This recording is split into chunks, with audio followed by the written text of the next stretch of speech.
Good day, ma'am. My name is Gary G. Baloyo. My topic is about a one sample test.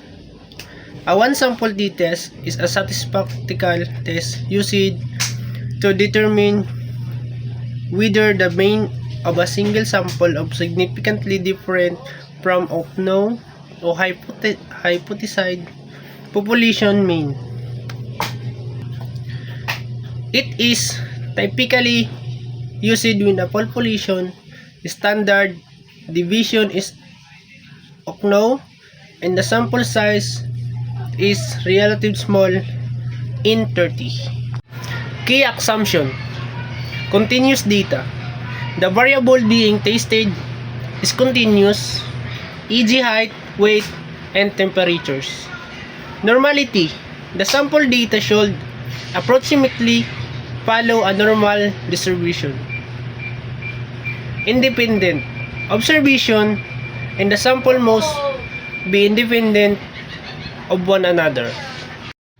Example: suppose the hypothesized average weight of product is 50 kg. You collect a sample of 10 product with the following weight.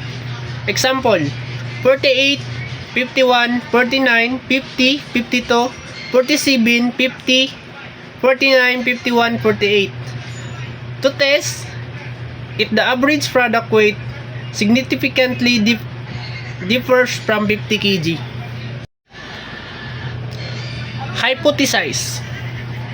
Null hypothesize HO mu equals 155 cm. The sample mean is equal to the national average. Number 2. Alternative hypothesize HI mu in a 155 cm. The sample mean is not equal to the national average. This is a sample data. Sample data. Sample size in 100. Sample mean x 158 cm.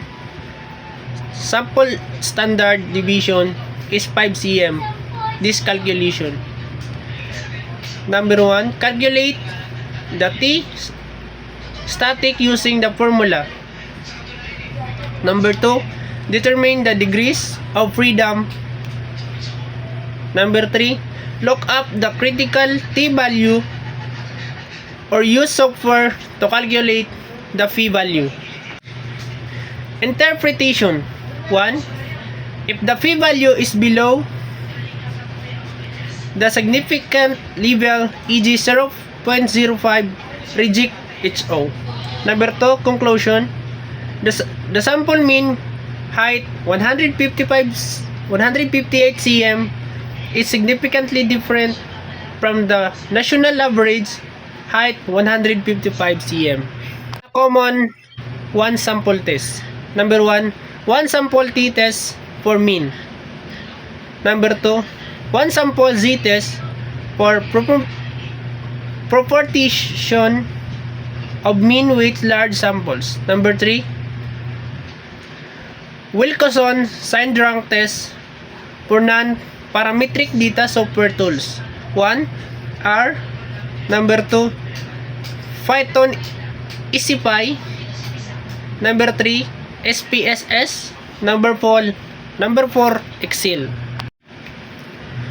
If you are testing this hypothesis, you will typically use a one sample t-test if the population variance is unknown and the sample size is small, or a z-test if the population variance is known or the sample size is large.